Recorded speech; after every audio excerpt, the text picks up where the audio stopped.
Messieurs, bonjour. Très heureux de vous retrouver ici en direct du Salon de l'Agriculture pour cette émission, les controverses de tram. Le thème, comment développer la qualité des relations humaines dans les fermes. C'est un vrai sujet, on ne l'aborde pas vraiment.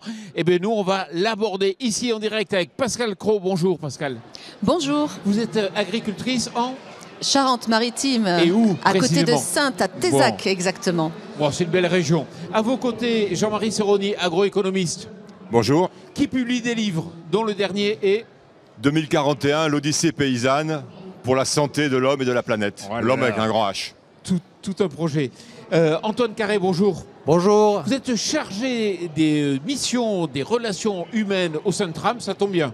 Ça tombe très bien. C'est pas Très pour très rien que bien. vous êtes là. Très très bien. Et puis juste à vos côtés, Eddie Fougier, politologue, que Bonjour. j'ai toujours autant de plaisir à accueillir dans nos émissions. Antoine, à vous l'honneur, vous allez camper un peu le débat. Alors, controverse de tram, comment développer la qualité des relations humaines dans les fermes? À partir du moment où on pose cette question, c'est qu'on a admis le fait qu'il faut les développer. Il est important de les développer pour la qualité de vie de l'ensemble des acteurs qui interviennent sur une exploitation agricole, sur une ferme, qu'ils soient agriculteurs, agricultrices, qu'ils soient aussi salariés agricoles de la production, vachers, porchers, pour accroître cette qualité de vie et éviter que des situations d'épuisement professionnel puissent atteindre l'un ou l'autre de ces acteurs. C'est un travail de longue haleine, c'est un travail qui se cultive, ce n'est pas inné. Pascal, c'est pas parfait les relations au sein des fermes? Ah, les situations sont très diverses. Il y a des fermes sur lesquelles les équipes de travail sont en cohésion, travaillent très bien ensemble et sont donc productives. Et puis il y a des exemples où les agriculteurs comme les salariés regrettent que les relations humaines détériorent la qualité de vie au quotidien et les empêchent d'assurer leur travail et de continuer avec passion. Ce qu'on dit souvent, c'est que les agriculteurs, si on regarde la relation chef d'employeur, enfin employeur et employé, c'est pas les rois du management. Eh bien, la question, c'est que est-ce qu'on est formé à encadrer des équipes?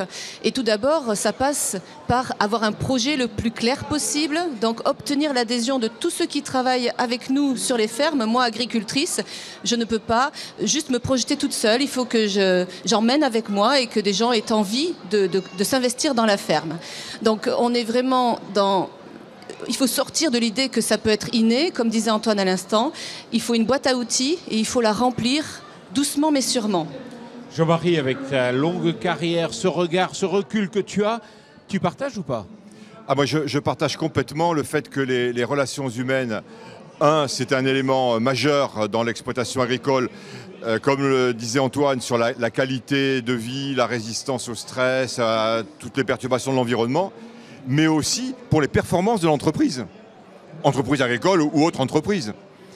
Quand on rentre dans un commerce ou quand on rentre dans un café, on sent tout de suite si c'est fluide entre et on est bien, ou on sent si c'est la guerre et on a envie de se tirer, quoi. Et ben, dans une ferme, c'est un peu pareil. Et le management? Et alors, le management, effectivement, c'est la relation. Il y a quand même de la technique, il y a des choses à savoir, mais je vais rassurer... je veux dire, il n'y a pas que les agriculteurs, quand ils démarrent dans leur métier, qui n'ont pas été formés à ça. Moi, j'ai une formation d'ingénieur. Tu as eu le charme de préciser que c'était il y a longtemps. Mais j'ai même pas précisé. Oui, tu dis ta longue carrière, donc voilà. Et quand je suis sorti de l'école, je n'y connaissais rien du tout sur les questions de management. Et j'ai commencé à apprendre le management de la façon dont j'étais managé, ce qui me montrait ce que j'avais envie de faire et ce que je voulais surtout pas faire. Et puis, j'ai eu la chance d'avoir tôt des responsabilités et de suivre des formations, mais dans la vie professionnelle. Et je pense que pour les agriculteurs, je ne crois pas qu'il faille chercher à mettre ça dans le secondaire ou les BTS, etc. C'est après, c'est quand on est en situation, qu'on sent le besoin et qu'on va se former. Mais ça peut s'apprendre aussi à l'école. On ne peut pas tout apprendre à l'école. À mon avis, à l'école, il faut apprendre les bases scientifiques. Oh là, et c'est compliqué, pour l'agriculture. Pascal. Je porte quelque chose de plus anticipé, effectivement. À la fois, vivre ensemble, ça s'apprend très très très jeune, avant même que d'apprendre à travailler ensemble. Et c'est, j'ajoute, une double responsabilité. C'est pas simplement nous, chefs d'entreprise, agricultrices, agriculteurs, qui devons avoir un bagage et savoir où on veut mener notre entreprise et avec qui, mais c'est aussi en tant que collaboratrice, collaborateur, quelle est ma posture, c'est quoi travailler ensemble. Donc je suis, j'avoue, plus adepte de s'y prendre le plus tôt possible. Eddy, avec ton regard extérieur au monde agricole, même si tu connais bien les agriculteurs. Je pense que ce qui est important aussi, c'est qu'il y ait un projet commun et qu'il y ait aussi une incitation du côté des salariés et de ceux qui travaillent avec les chefs d'exploitation, le sentiment d'aller dans le même sens. Et ça, c'est quelque chose qui me semble absolument essentiel. Et d'où la difficulté que l'on a connue dans les périodes récentes sur le fait qu'il y ait des questions existentielles que se sont posées les agriculteurs et qui se sont posées à l'agriculture française, et le fait qu'il y ait aussi beaucoup d'agriculteurs qui décident d'arrêter ou qui décident d'inciter leurs enfants à ne pas reprendre l'exploitation. Donc il y a la question, pour moi, la question du projet, où on va. Au-delà du vivre ensemble, il y a ça, c'est une dimension absolument essentielle, parce que si on ne voit pas le projet, et très souvent dans beaucoup d'organisations non agricoles, il y a des réformes, mais on ne voit pas trop le sens des réformes. Je ne parle pas de retraite, hein, quoique. Si on n'arrive pas à faire adhérer l'ensemble des parties prenantes à cette réforme et à l'idée qu'elle est nécessaire parce qu'elle va dans le bon sens, ça ne suit pas. Et donc ça, c'est un élément absolument essentiel, et y compris dans le monde agricole. Antoine. Quelque chose qui nous parle beaucoup à nous, la notion de projet commun. On a travaillé depuis quelques années à Tram dans des groupes de travail qui ont réuni des salariés agricoles de la production, des agriculteurs, des agricultrices. Et on a établi par le passé une liste de 7 points de vigilance pour accroître la bonne relation humaine au sein de l'entreprise. Et le premier point de vigilance, c'est le point de vigilance sur un projet commun et partagé. Et ça également, c'est ce que dit Eddy, si l'ensemble des acteurs ne regardent pas dans le même sens, eh bien, on n'arrivera pas à actionner les transitions. Qu'elles soient agroécologiques, alimentaires, ça ne sortira jamais.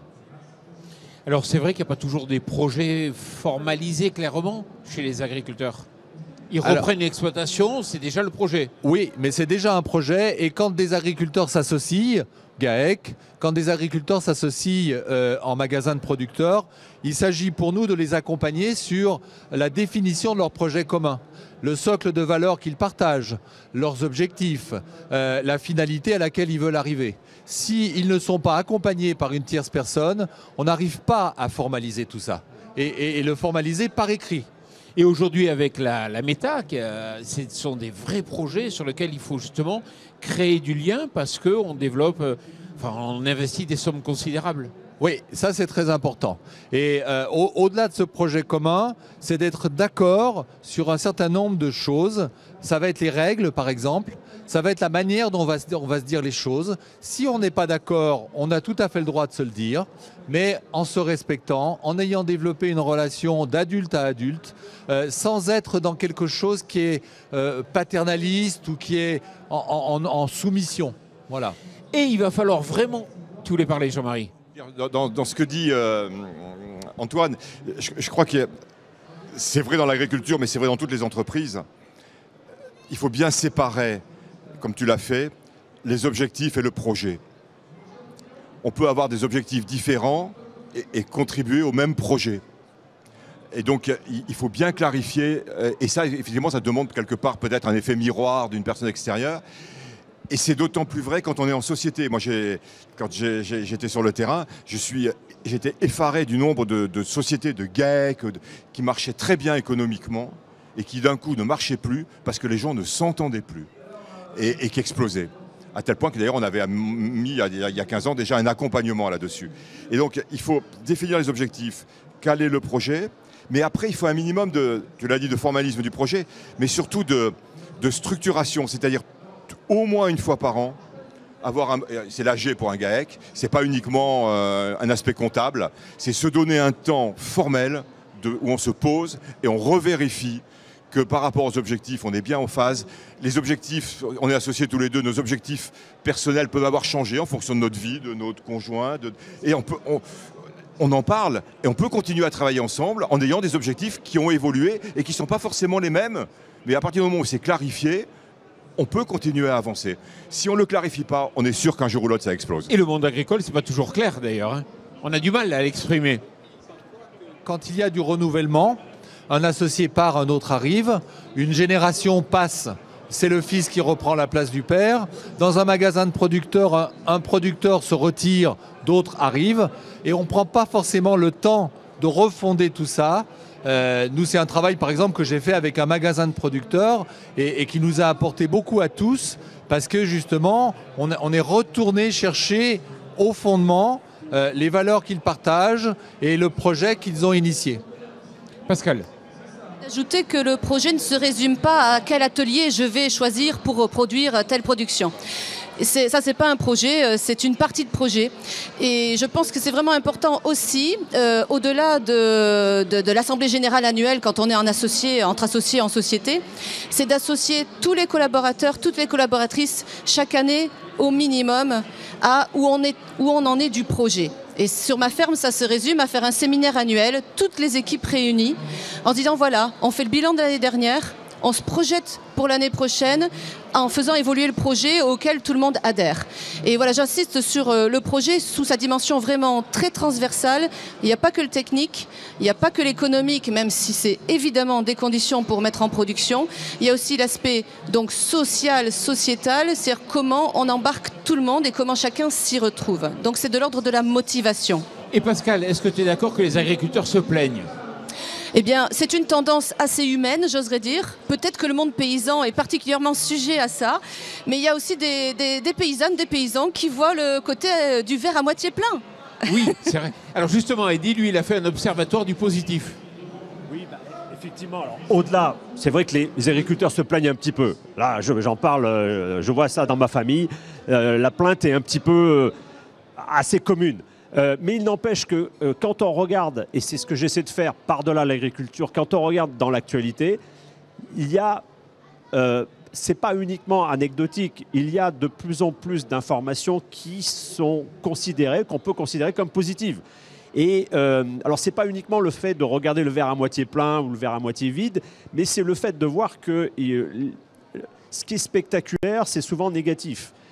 Or, il y a un certain nombre de progrès effectivement qui sont peu visibles, mais qui montrent que beaucoup de choses vont dans le bon sens. C'est le cas sur le plan agricole, et d'ailleurs beaucoup d'agriculteurs se sont saisis de ça en créant des associations, France Agri-Twito, des chaînes YouTube ou d'autres initiatives, Agri-Demain qui n'est pas très loin d'ici. Et donc, il y a une prise de conscience aussi dans le monde agricole qu'on ne peut plus continuer avec ce long râle de plaintes qui est souvent porté par les syndicats, c'est leur rôle, mais c'est le bruit que l'on entend émanant du monde agricole dans l'espace public. Or, aujourd'hui, on voit aussi d'autres formes de messages beaucoup plus positifs, beaucoup plus constructifs, et il me semble que c'est le moyen privilégié pour se reconnecter avec la société, avec les citoyens, par-delà tous les débats qu'il y a eu sur l'agribashing ou sur d'autres sujets de controverse. Donc pour moi, c'est absolument essentiel. Et il y a un nouveau défi, c'est le renouvellement des générations. Jean-Marie, c'est vrai qu'il va falloir se parler parce que, on le sait, c'est pas uniquement avec la population agricole qu'on va relever le défi de la souveraineté alimentaire notamment.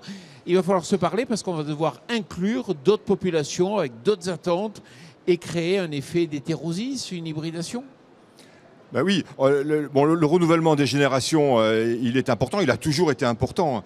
À mon avis, il n'est pas plus important dans les années qui viennent qu'il ne l'a été dans les 10 ans qui se sont écoulés. Il y a moins d'exploitations à reprendre dans les 10 ans qui viennent qu'il y en a eu dans les 10 ans qui se sont écoulés. Et pourtant, tout le monde dit l'inverse. Ben oui. Et donc, d'où l'importance de décrypter les choses. Après, on sait qu'effectivement, il n'y aura pas assez de gens issus du monde agricole et il n'y aura peut-être pas assez de chefs d'entreprise, d'autant que beaucoup de fermes qui sont enfin, justement, ce ne sont pas des fermes à céder, mais des parts de société à reprendre, des actifs à reprendre. Donc, il faut bien différencier la transmission de l'entreprise, du renouvellement des actifs. Et ces actifs, ça peut être de nouveaux associés, d'où les aspects de projet, de relations, d'objectifs, de bien discuter avant, comme quand on s'associe dans le monde en général. Mais ça va être aussi de plus en plus des salariés. Et donc là, c'est un autre type de relations. Donc il faut, comme une entreprise aujourd'hui, moi je me souviens quand j'étais jeune ou même en milieu de carrière, salariés ont cherché à trouver une entreprise. Aujourd'hui, c'est l'entreprise qui cherche à trouver des collaborateurs. C'est plus le salarié qui fait la danse du ventre, c'est l'entreprise. Et bien pour les agriculteurs, c'est pareil. Il va falloir apprendre à faire la danse du ventre. Je m'excuse de l'image un peu peut-être machiste, mais les hommes dansent très bien aussi. Hein. Donc de donner envie. Et on sait très bien, alors c'est contre-intuitif. Moi, je me souviens quand j'ai pris les fonctions de directeur, c'est totalement contre-intuitif. On se dit tous, il faut motiver les gens. On ne motive jamais personne. C'est la personne qui se motive. Et le rôle du manager, c'est de lui donner les éléments pour qu'elle se motive. Alors qu'on croit tous qu'on va motiver en disant « ouais, youpi, on y va par là ». Non, il faut le... Voilà. De même qu'on croit tous qu'avec avec du salaire qu'on motive les gens, eh ben non, c'est pas avec du salaire qu'on motive les gens. Quelqu'un qui est démotivé, on l'augmente, ça change rien. Par contre, quelqu'un qui a un problème de rémunération, qui a une sous-rémunération, ça démotive. Mais payer ne motive pas. Donc il faut qu'on intègre tout ça dans le rôle de manager. Je pense que tu es d'accord. Ouais. Agriculteur à Tram qu'on aime beaucoup qui dit c'est la fin du management à la papa, à la coup de pied dans le cul, excusez-moi de ma vulgarité, mais on ne peut plus manager aujourd'hui comme ça. Il faut aller chercher la coopération de celui avec qui on est en relation, que ce soit dans une relation employeur-salarié, que ce soit entre acteurs d'un même magasin ou d'une même société. Et ça ce n'est pas inné, ça s'apprend, il y a des formations pour ça. Est-ce qu'il est vrai, Antoine, que les agriculteurs sont la population statistiquement la plus exposée au burn-out ? Alors, les statistiques le montrent, mais on est en train d'essayer de renverser la vapeur, de renverser cette inflexion. Si on démarre en agriculture en ayant connaissance que si on s'isole, si on est dans une mauvaise relation, et si on est le nez dans le guidon sur nos compétences techniques ou même nos compétences écologiques et environnementales, eh bien, on va passer à côté de la compétence humaine et cette performance, elle va en être diminuée. Et je pense que ce qui fait aussi qu'on peut actionner cette montée en compétences, c'est quand on s'appuie sur la dynamique collective. La dynamique collective va jouer comme une roue d'entraînement et va permettre aux uns et aux autres de prendre conscience de ce qu'il faut acquérir comme compétences. La question des compétences, j'ai envie aussi d'insister sur, par rapport à ceux qui cherchent et qui ne trouvent pas, il faut arrêter de chercher des bras en agriculture. Il nous faut accueillir des personnes entières, avec notamment un cœur et un cerveau. Parce que pour faire bouger des bras, il faut d'abord réfléchir, parce que si on ne réfléchit pas, on s'épuise physiquement et moralement. Donc je pense que c'est vraiment important aussi de remettre cette question-là au cœur, et en se disant que c'est, comme je disais tout à l'heure, une responsabilité partagée, et ça veut donc dire que nous ne pouvons plus accueillir des personnes par défaut ou en dépit d'autres choses. Il faut un vrai engagement, avoir envie de travailler en agriculture. Notre responsabilité d'agriculteur, d'agricultrice, c'est de donner envie, de mettre en place toutes les conditions pour que cet accueil soit durable et donne envie de rester. Mais voilà, il faut vraiment placer les choses au point de départ et ne pas seulement ensuite essayer de réagir. Jean-Marie ? Je suis complètement dans ce que tu dis. Et de manière plus globale, dans le discours général, je pense qu'il faut qu'on arrive à poser qu'on peut être agriculteur en étant travailleur indépendant, comme aujourd'hui, mais pas uniquement. Qu'on peut être agriculteur en étant salarié. Oui, et ça va à l'encontre du schéma syndical. Et ça va à l'encontre complètement de l'organisation syndicale et de tout le schéma. Sortir des statuts juridiques de chacun. Être exploitant agricole, être salarié agricole, ce sont des statuts qui relèvent de ressortissants MSA et quelle catégorie de cotisation s'applique à moi. Donc si on sort de cette logique de statut et qu'on rentre dans des logiques de métier, qu'on soit agriculteur indépendant ou qu'on soit agriculteur salarié, on exerce le même métier. On avait fait une émission Les controverses de tram où justement on avait un chef d'exploitation qui disait non mais moi j'ai envie d'être salarié agricole. Et il était avant exploitant, il a voulu devenir salarié parce qu'il n'avait pas envie d'avoir les contraintes liées au fait d'être la prise de risque, enfin le fait de dormir pas toujours facilement. Et lui, le métier salarié lui allait bien. Et juste en face, il y avait la vice-présidente, je crois, des jeunes agriculteurs qui, elle, était dans le schéma traditionnel plutôt de se dire je suis salarié et je veux m'installer. Alors moi je crois que c'est l'enjeu même de mettre le cœur, l'humain au cœur. C'est-à-dire qu'est-ce que j'ai envie de faire de ma vie? Et oui, on a le droit de choisir, de s'impliquer plus ou moins. Ça ne veut pas dire qu'on n'a pas une place tout aussi importante sur les fermes, mais ça peut être choisir de s'impliquer à la décision ou alors choisir de participer à l'équipe et ensuite à la mise en œuvre, que l'on soit ou pas à la direction d'équipe quand on est salarié aussi. Hein. Il y a de plus en plus de chefs de culture. Moi, je pense que si on met vraiment l'humain au cœur, on va développer le positif parce que automatiquement, à plusieurs, on va voir ce qu'il y a de positif. Qu'est-ce qu'il y a de positif dans ma journée? Qu'est-ce qui s'est passé de positif aujourd'hui? Plutôt que de me plaindre de la météo, qui certes nous fait des petites embûches, plutôt que de se plaindre de l'eau qui ne tombe pas, c'est une réalité. L'idée, c'est de développer le positif. Et il y a quelque chose que je voudrais faire ressortir aussi et qu'on n'a pas l'habitude de développer en agriculture, c'est ce que j'appelle les signes de reconnaissance. C'est-à-dire savoir dire à son collaborateur pourquoi on est heureux de travailler avec lui. Jean-Paul, j'ai été très heureux d'être sur ce plateau avec toi aujourd'hui. Plaisir partagé. Plaisir partagé. Et je vais jeter le trouble un peu. Eddy Fougier, quand il a mis sur le devant la notion d'agribashing, il était invité toutes les semaines dans les assemblées générales des syndicats, etc.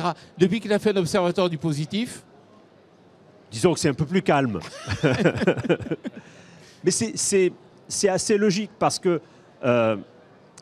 c'est pas simple d'être positif. Être positif, souvent on vous accuse d'être hors sol, d'être parmi les privilégiés, de manquer de compassion par rapport à ceux qui sont en difficulté. Ce n'est pas nécessairement ma posture. Moi, je revendique un réalisme, mais un réalisme qui part de la réalité, mais qui considère que aussi partir de la réalité, c'est porter son regard sur ce qui évolue positivement et sur les solutions. Or, ce que l'on voit effectivement dans le monde agricole, mais au-delà, c'est qu'il y a une foultitude d'initiatives qui existent avec beaucoup de chefs d'entreprise, mais aussi d'associations, mais aussi d'élus locaux, d'autres organismes qui ont décidé de résoudre un certain nombre de solutions sans attendre que ça vienne d'en haut. Et ça, il y a une révolution silencieuse, pour reprendre un concept bien agricole, qui se met en place et que l'on ne voit pas nécessairement. Et je pense moi, c'est ce que j'essaie de faire, de montrer que c'est ce qui se passe en ce moment. Et on le voit bien, encore une fois, sur le plan agricole, avec aujourd'hui des nouveaux porte-parole, des nouveaux représentants de ce qu'est l'agriculture, par-delà les acteurs traditionnels que sont les syndicats, les chambres d'agriculture. Et c'est ça qui est intéressant parce que ça donne une autre image, et une image beaucoup plus positive, entre guillemets, même si je me méfie du terme. Pascal, toute dernière question. On a parlé de plein de choses dans cette émission, sauf qu'on n'a pas parlé de la famille. Et la famille, c'est pas toujours un cadeau pour travailler ensemble. Eh ben déjà, il faut choisir de travailler en famille. Si c'est imposé, c'est déjà très mal parti. Dans ma situation, on travaille en couple, on est 2 associés et 4 collaboratrices en groupement d'employeurs. Et évidemment, depuis 30 ans maintenant que nous travaillons ensemble avec mon époux, je peux vous dire que ça va de mieux en mieux. Mais ça va de mieux en mieux aussi parce qu'on cumule les tensions. Alors, on cumule les tensions, mais on apprend à faire des pauses, à séparer la journée de travail et la journée privée, on va dire. Et moi, j'insiste sur le fait que ça s'apprend aussi de travailler à plusieurs de toute façon, mais en famille encore plus. Ce n'est pas évident du fait qu'on se connaît mieux sous d'autres aspects. Et à partir du moment où c'est choisi et qu'on apprend à travailler ensemble, eh bien, les choses sont bien plus faciles. Et moi, j'oserais dire que pour nous qui travaillons depuis longtemps ensemble, ça serait encore débloqué il y a 4 ans quand nous avons fait la même formation, le même parcours de formation en management avec TRAM. Et ça a vraiment libéré notre collaboration autant qu'avec nos salariés, moi qui suis chef d'équipe.